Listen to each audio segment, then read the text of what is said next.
प्रभू येशू ख्रिस्ताच्या मधुर नावात आपणास सलाम. उपासना कार्यक्रमामध्ये आपले हार्दिक स्वागत. प्रियानो, आजच्या अध्ययनात आपण अध्याय 7 मधील काही महत्त्वाच्या गोष्टी पाहून पुढे अध्याय 8 आणि 9 यांचे अध्ययन करणार आहोत. आजच्या भागामध्ये आपण विवाह, बहुपत्नीत्व आणि दुष्टाई याबद्दल महत्त्वपूर्ण गोष्टी पाहणार आहोत. तर मग चला प्रियानो, आपण आपल्या अध्ययनाची सुरुवात करूया. श्रोत्यांनो, ह्या दिवसांमध्ये आम्ही शास्त्रीच्या पुस्तकाचं अध्ययन करीत आहोत. मागच्या कार्यक्रमात 6व्या अध्यायाची 14 पासून 40 पर्यंतची वचने आणि 7वा अध्याय आम्ही अभ्यासला. परंतु मी आपणाला सांगितलं होतं की 7व्या अध्यायामध्ये ज्या गोष्टी आम्ही पाहिल्यात त्याचा आमच्या आत्मिक जीवनाशी फार मोठा संबंध आहे. थोडक्यात आम्ही ह्या गोष्टी आज पुन्हा पाहणार आहोत. सगळ्यात प्रथम मला असं वाटतं श्रोत्यांनो की कातरलेल्या लोकरीवर दहीवर पडण्याची जी घटना आहे त्याकडे आपण वापस जावे. आज आमच्या प्रत्येकाच्या जीवनावर परमेश्वराद्वारे आंतरिक सजावट होण्याची आवश्यकता आहे. आमच्या नापिक जीवनावर दहीवर त्याने टाकावे ही विनंती आम्हाला त्याच्याजवळ करायची आहे. होशेचे पुस्तक 14वा अध्याय आणि 5व्या वचनामध्ये परमेश्वर म्हणतो, मी इस्रायलास दहीवरासारखा होईन, तो भूकमलाप्रमाणे फुलेल, लबानोनाप्रमाणे मूळ धरेल.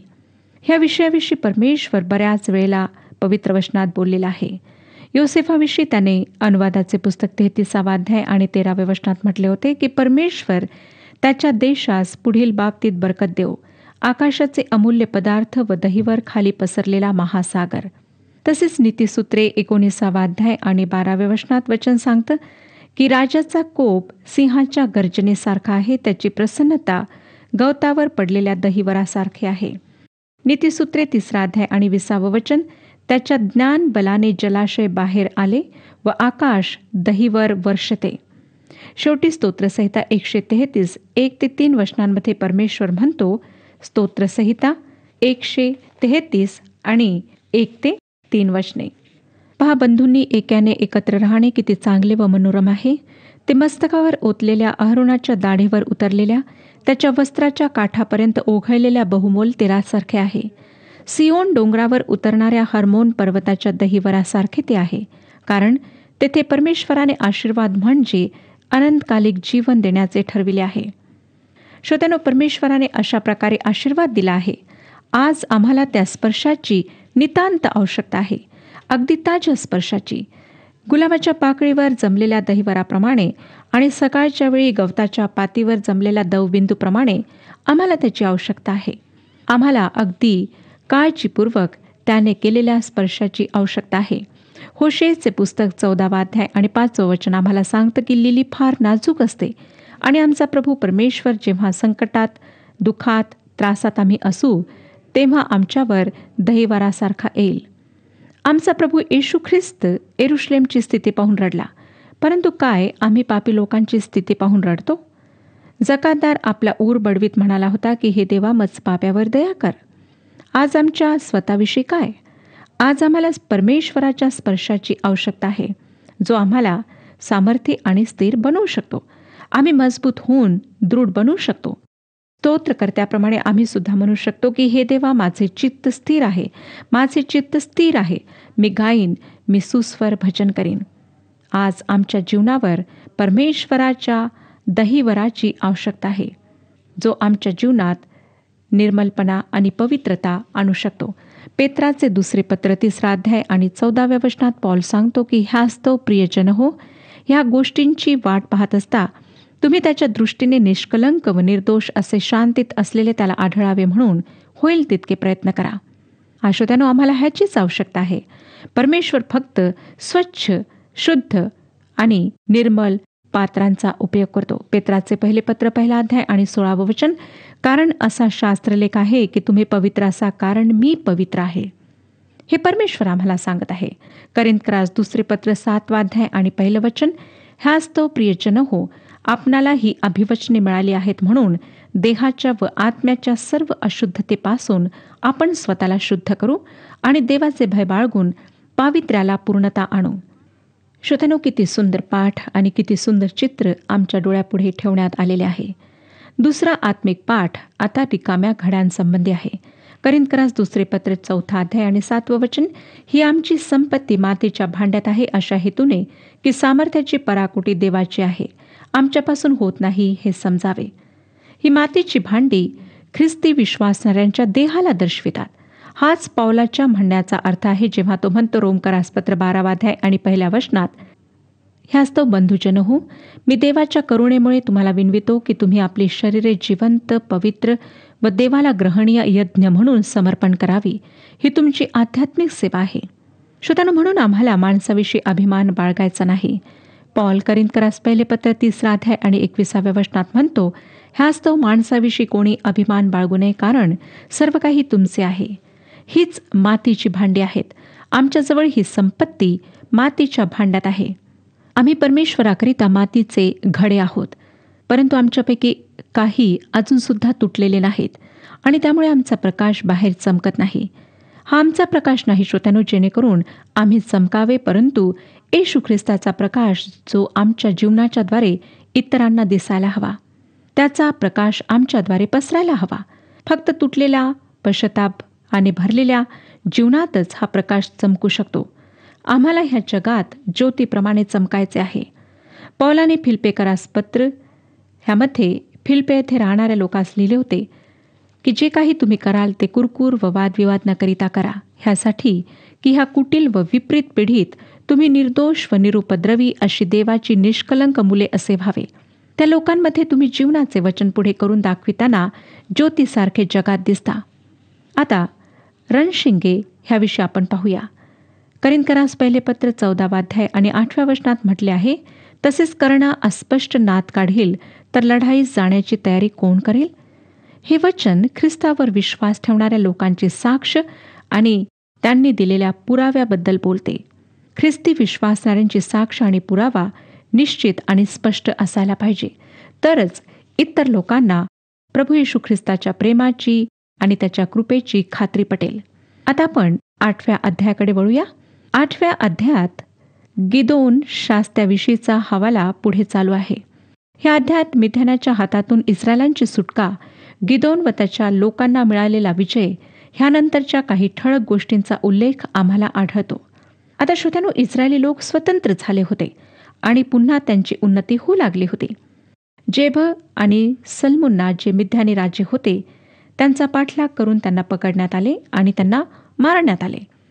आपण 8 अध्याय 1 ते 21 वचने वाचावीत अशी माझी आपणाला विनंती आहे. बऱ्याच काळानंतर इस्रायलांना आशीर्वाद मिळाला आणि ते गिदोनाचे आभारी होते. गिदोनाने जे काही केले त्यामुळे त्यांची इच्छा होती की त्यानेच त्यांच्यावर प्रभुत्व करावे. 8 अध्याय आणि 22 वचन मी आपणाकरिता वाचत आहे. तेव्हा इस्रायल लोक गिदोनाला म्हणाले, तुम्ही व तुमच्या पुत्रपौत्रांनीही आमच्यावर अधिकार गाजवावा, कारण तुम्ही आम्हाला मिद्यानांच्या तावडीतून सोडविले आहे. पवित्र वचनामध्ये आम्हाला पहिल्यांदा इस्रायलांना त्यांच्यावर राज्य करण्यास राजा हवा ह्याविषयीची सूचना मिळते. परमेश्वराने त्यांना प्रारंभी सांगितले होते की ज्याप्रमाणे आजूबाजूच्या राष्ट्रांमध्ये राजे आहेत तसे तुमच्यामध्ये नसावे. परंतु गिदोनाने त्यांना शत्रूच्या दास्यातून सोडवले होते, म्हणून त्यांना वाटत होते की त्यानेच राजाचे पद स्वीकारावे. अगदी स्पष्टपणे आम्हाला दिसते की तो पहिला व्यक्ती होता ज्याला इतके मोठे उंच पद देण्याची लोकांनी तयारी दाखविली, इच्छा दर्शविली. परंतु श्रोत्यांनो, त्याने त्याचा स्वीकार केला नाही. नंतर आम्हाला दिसून येतं की इस्रायल लोकांनी पुन्हा राजाची मागणी केली आणि खरं पाहिलं तर त्यांनी राजा असावा ह्यावर फार जोर दिला. शेवटी त्यांनी तो मागितलाच. परमेश्वर शमूवेलाला, जो शास्त्यांमध्ये शेवटला आणि संदेष्टांमध्ये पहिला होता, त्याला इस्रायलांकरिता एका राजाला अभिषिक्त करण्यास सांगितले. पुन्हा परमेश्वर हे स्पष्ट करतो की इस्रायली लोक शमूवेलाला नाकारित नाहीत, तर ते परमेश्वराला नाकारित आहेत. परमेश्वराची इच्छा होती की त्यानेच त्याच्या लोकांवर सत्ता गाजवावी, प्रभुत्व करावे. इस्रायलांकरिता ईश्वर सत्ताक राज्य पद्धती असलेले सरकार इस्रायलांचे असायला हवे होते. ह्या ठिकाणी परमेश्वराने फार ठळक रीतीने आम्हाला दिसतं की गिदोनाला उपयोगात आणले. परंतु इस्रायली लोक गिदोनाने त्यांच्यावर प्रभुत्व करावे म्हणून इच्छित होते. फक्त गिदोनच नाही, परंतु गिदोनाचा मुलाचा मुलगा सुद्धा, त्यांनी सुद्धा प्रभुत्व करावे. ह्याचाच अर्थ की त्यांच्या आजूबाजूला असणाऱ्या राष्ट्रांप्रमाणे त्यांना एक राजा हवा होता. आता गिदोनाने लोकांना काय उत्तर दिले ते 23व्या वचनात आम्हाला वाचायला मिळतो. गिदोन त्यांना म्हणाला, मी तुमच्यावर अधिकार गाजविणार नाही, माझा मुलगाही तुमच्यावर अधिकार गाजविणार नाही, परमेश्वरच तुमच्यावर अधिकार गाजविल.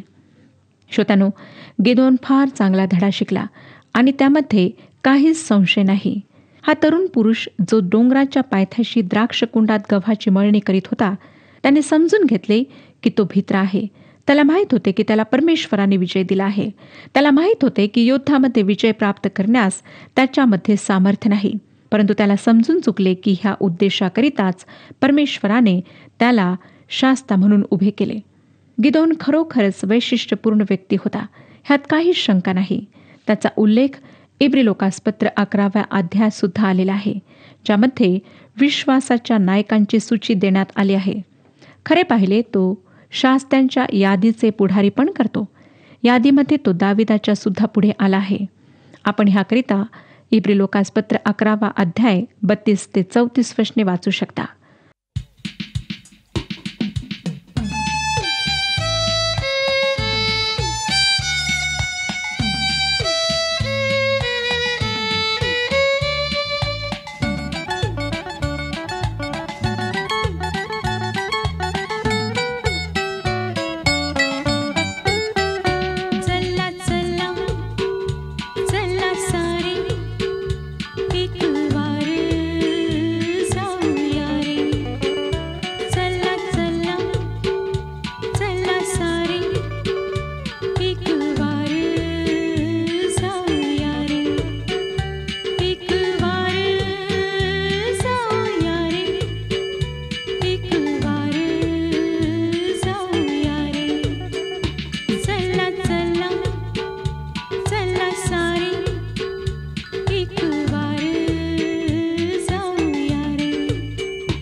श्रोत्यांनो, परमेश्वराने गिदोनाला असाधारण कार्य पूर्ण करण्यासाठी उभे केले. ह्यावरून आम्हाला शिकायला मिळतं की कुठलीही स्त्री किंवा पुरुष जेव्हा त्यांचा उपयोग परमेश्वर करून घेतो तेव्हा तो त्याच्या अटीप्रमाणेच करून घेतो आणि तो ह्या जगातील दुर्बळ लोकांनाच उपयोगात आणतो. असं वाटतं की सर्व शास्त्रांमध्ये काही ठळक दिसणाऱ्या उणिवा होत्या आणि त्या उणिवांना, त्या कमजोरींना परमेश्वराने उपयोगात आणले. गिदोनाची उणीव होती त्याचा भित्रेपणा. श्रोत्यांनो, कधीकधी सेवेमध्ये मी स्वतःला गिदोनाच्या अगदी जवळ अनुभव करते. कारण मी सुद्धा जेव्हा मी सेवेमध्ये पदार्पण केले त्यावेळेला दुर्बळ होते, भित्री होते. ज्या प्रकारे परमेश्वराने गिदोनाचा ह्या सर्व उणीवा असताना सुद्धा उपयोग केला तसंच माझा सुद्धा आजपर्यंत त्याने करून घेतला आहे आणि त्याकरिता मी परमेश्वराची स्तुती करते, त्याला आदर मान सन्मान देते. आता आपण 30 आणि 31 वचने वाचूया. 8 अध्याय 30 आणि 31 वचने. गिदोनाला स्वतःचे 70 मुलगे झाले कारण त्याला पुष्कळ बायका होत्या. शकेमात त्याची एक उपपत्नी होती, तिला त्याच्यापासून एक मुलगा झाला. त्याचे नाव त्याने अबीमलेख असे ठेवले. गिदोनाला बऱ्याच बायका होत्या आणि रखेलसुद्धा होत्या. त्याला एकूण 71 पुत्र होते. हा एक धब्बा, एक डाग ह्या पुरुषाच्या जीवनावर लागलेला होता. आता आपणापैकी काही जण प्रश्न विचारतील की मग परमेश्वराने अशा माणसाचा उपयोग कसा केला आणि का केला? ठीक आहे श्रोत्यांनो, तुमचा प्रश्न अगदी बरोबर आहे.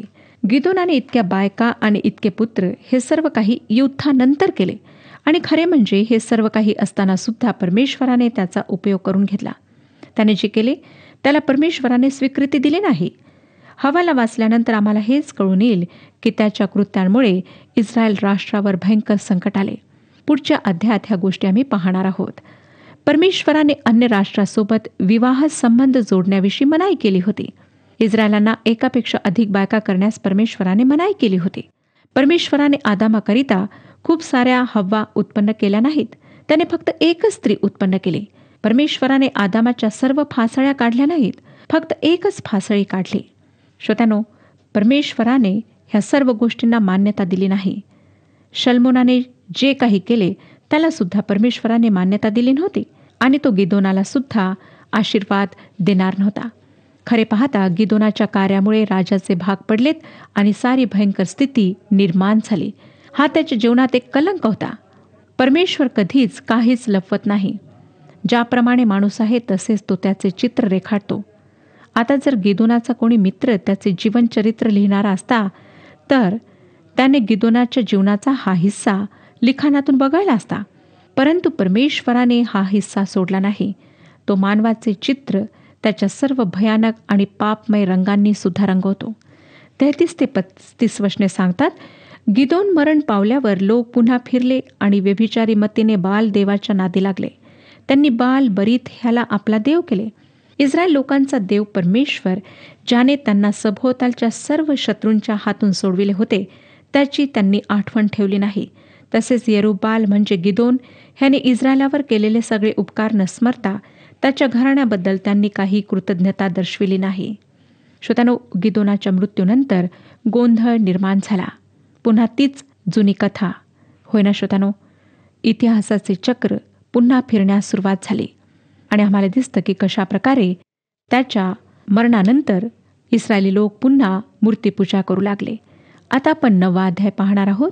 ह्या अध्यायात आम्हाला अबीमलेख विषयी वाचायला मिळते. गिदोनाने स्वतः रखेल ठेवायला नको होती. निश्चितच त्यामुळे राष्ट्रात समस्या आणि त्रास निर्माण झाला. 9वा अध्याय 1 ते 3 वचने सांगतात, यरुबालाचा मुलगा अबीमलेख शेकेम येथे आपल्या आईच्या भाऊबंदाकडे जाऊन त्यांना व आपल्या आजोळच्या सर्व माणसांना म्हणाला, शकेमाच्या सर्व प्रमुख नागरिकांना विचारा की यरुबालाच्या 70 मुलांनी तुमच्यावर अधिकार गाजवावा की एकानेच गाजवावा, ह्यापैकी तुम्हाला कोणते इष्ट आहे? पण लक्षात ठेवा की मी तुमच्या हाडामासाचा आहे. तेव्हा त्याच्या आईच्या भाऊबंदांनी त्याच्या बाजूने बोलून त्याचे हे म्हणणे शकेमाच्या सर्व प्रमुख नागरिकांच्या कानावर घातले. अबीमेलेक हा आपला बांधव आहे असा विचार करून त्यांचे मन त्याच्याकडे वळले. अबीमेलेक फार महत्वाकांक्षी होता. त्याने ऐकले होते की लोक त्याच्या पित्याला गिदोनाला त्यांच्यावर प्रभुत्व चालविण्यासाठी सांगत होते. तो गिदोनाचा पुत्र होता आणि इस्रायलांचा राजा होण्याची त्याची इच्छा होती. म्हणून तो आपल्या मातेच्या घरच्या लोकांकडे शखेम येथे जातो आणि त्यांना स्वतःच्या मागे चालण्याकरिता सांगतो. 4थ्या वचनात सांगितले आहे की त्यांनी अबिमेलेखाला बाल बरीथच्या घरातून 70 रुपये दिले. ह्या पैशांनी त्याने रिकाम टेकड्या व बेदरकार लोकांना पदरी ठेवले व ते त्याच्याबरोबर चालावयाला लागले. श्रोत्यानो, गिदोनाच्या अनेक पत्नी होत्या आणि त्यांच्या पोटी त्याला 70 पुत्र झाले होते, हेही आपल्याला माहीत आहे. त्याला एक उपपत्नी होती आणि ती शखेममध्ये राहत असे. उपपत्नी ही गौण प्रतीची स्त्री असे.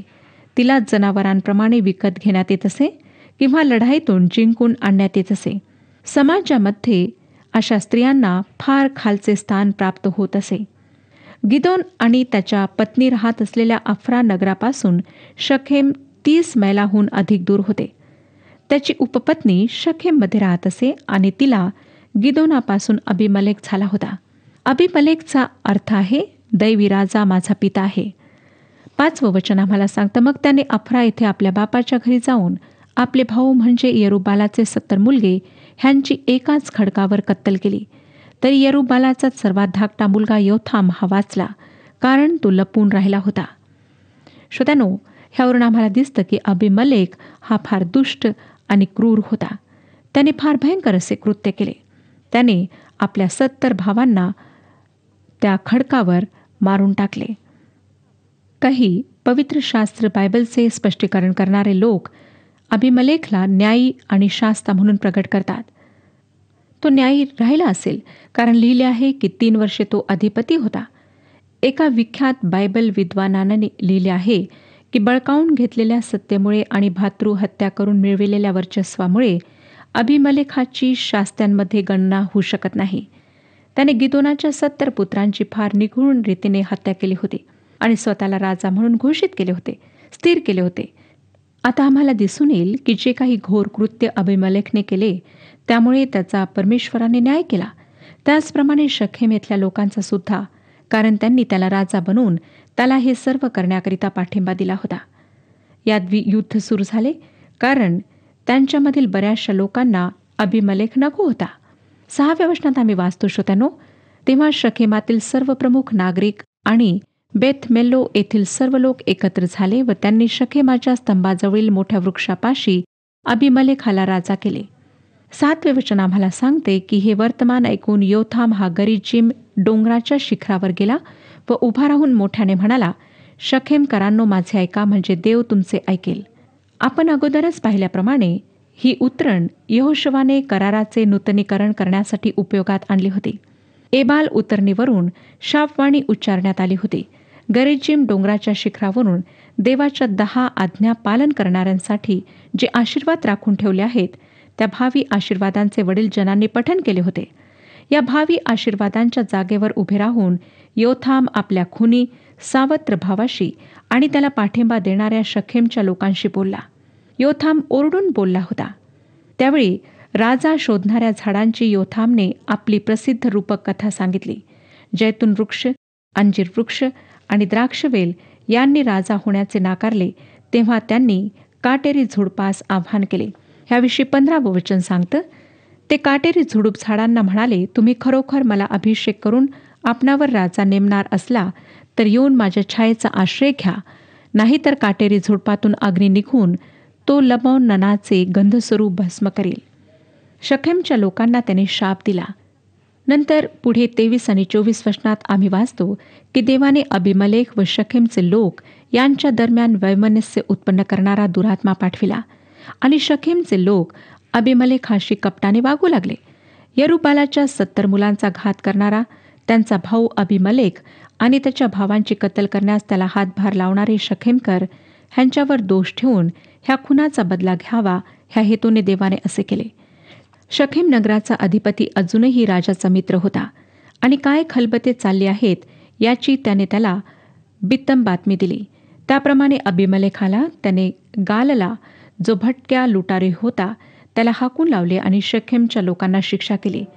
नंतर 52 ते 57 वचने आपण वाचू शकता. ह्या ठिकाणी लिहिलेले आहे की तेव्हा अबिमेलेकाने त्या गढीवर हल्ला चढविला व तिला आग लावण्यासाठी तिच्या दरवाजाच्या अगदी जवळ गेला.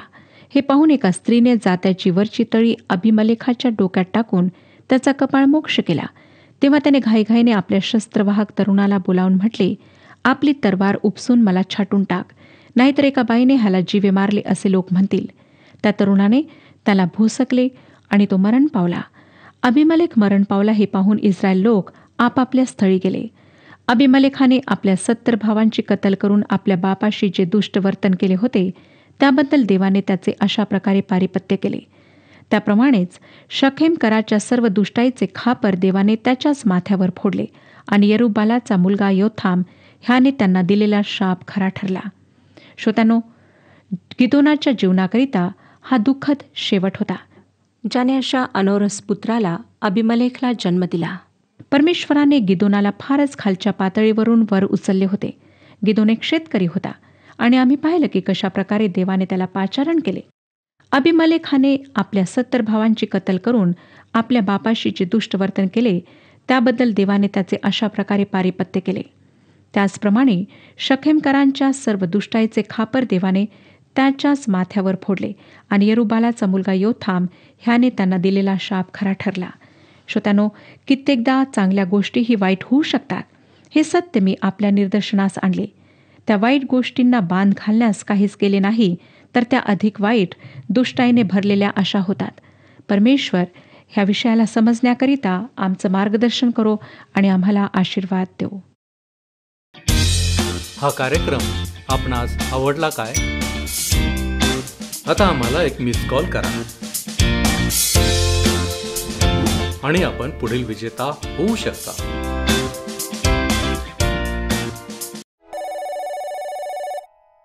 प्रियांनो, परमेश्वराला ज्या गोष्टी मान्य नसतात त्याविषयी आम्ही जागरूकता बाळगून आमचे व्यवहार, वागणूक निश्चित केली पाहिजे. आम्ही पाहिले की गिदोनाच्या जीवनामध्ये एक कलंक होता आणि त्यामुळे इस्रायल लोकांवर संकट देखील आले. आज आपण विचार करू की काय माझ्या जीवनात अशा काही सुप्त गोष्टी आहेत की ज्या देवाला आवडत नाहीत आणि त्यामुळे माझ्यावर आणि माझ्या कुटुंबावर कोणते अरिष्ट येत आहे. प्रियांनो, आमचे जीवन क्षणभंगूर आहे. म्हणूनच आम्ही देवाच्या इच्छेने आणि त्याच्या दृष्टिकोनातून हे जीवन जगण्याचा प्रयत्न केला पाहिजे. आपण प्रार्थना करू. आमचं जीवन घडविणाऱ्या आमच्या महान प्रेमळ परमेश्वरा, तुझ्या नावाला मी धन्यवाद देतो, तुझ्या नावाची मी स्तुती करतो. होय प्रभूजी, आमच्या जीवनाचा रचनाकार तू आहेस. वेळोवेळी तू आम्हाला घडवतोस की जेणेकरून आम्ही सुधारावं, आमचं जीवन बदलून जावं. आणि होय प्रभूजी, त्याच्याद्वारे आमच्या जीवनामध्ये तुझे आशीर्वाद विपुलतेनं आम्हाला मिळावेत. होय बापा, या गोष्टी आम्ही जाणून घेण्यासाठी जे मार्गदर्शन तू आम्हाला दिलेलं आहेस आजच्या वचनांच्याद्वारे, प्रभूजी, ते आम्ही स्वीकारतो. आम्ही आत्मपरीक्षण करतो की काय आमच्या जीवनामध्ये एखादा कलंक आहे, तुला न आवडणारी गोष्ट आहे. होय प्रभूजी, तू आम्हाला तू आम्हाला शुद्ध कर, तू आम्हाला आशीर्वादित कर. येशू ख्रिस्त आमचा प्रभू याच्याद्वारे मागतो म्हणून तू ऐक. आमेन. आत्म्याने दीन व्हा आणि स्वर्ग राज्याचे वाटेकरी व्हा. प्रभू आपणास सहाय्य करो.